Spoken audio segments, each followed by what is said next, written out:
Hey, Joe. Joe. Can you say hello? Hi. Can you say hi? Yeah, that's a pretty smile. A big smile. Joe comes to work every day. We don't stay for long. We're here a couple of hours.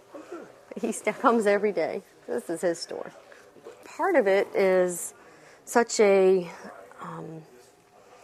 unknown. What's going to happen in the future? How are we going to plan for our businesses to continue? Just in the immediate future, how do you order for the summer? Because we don't know how many people are going to come down. We don't know how much beach is going to be closed. For long-term future, do we even have one? We have maybe 20 employees. How is that going to affect them? We don't want to have to cut back on anybody's employment because there's not enough people shopping. I think that if the beach is closed, then we'll have a lot less customers down here in our store in particular. And then what happens with him? What if this is Joe's future? What if he wants to continue on with this business? Is there going to be one for him to even have? The whole community is affected by beach access. It's our main tourism draw.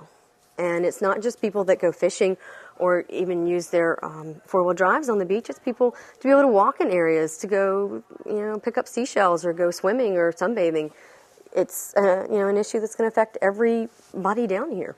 My great-uncle owned the store before my parents did. My parents bought it about 30 years ago, and they added the hunting and fishing side and incorporated a lot more of the outdoor sports. It was mostly a beach mart before that. And so we have this side which has the hunting and fishing, and next door we have a grocery store.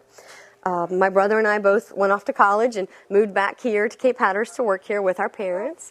So it's, my brother's future and my future also that are impacted by the beach access issues. And if Joe wants to live down here, it'll be, impacted by him also. People are sad, they're worried, they're stressed out, they're frustrated.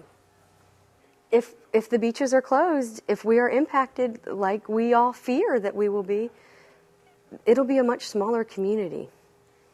And I think we'll lose a lot of good people that we've enjoyed having, as neighbors, friends and neighbors over the years.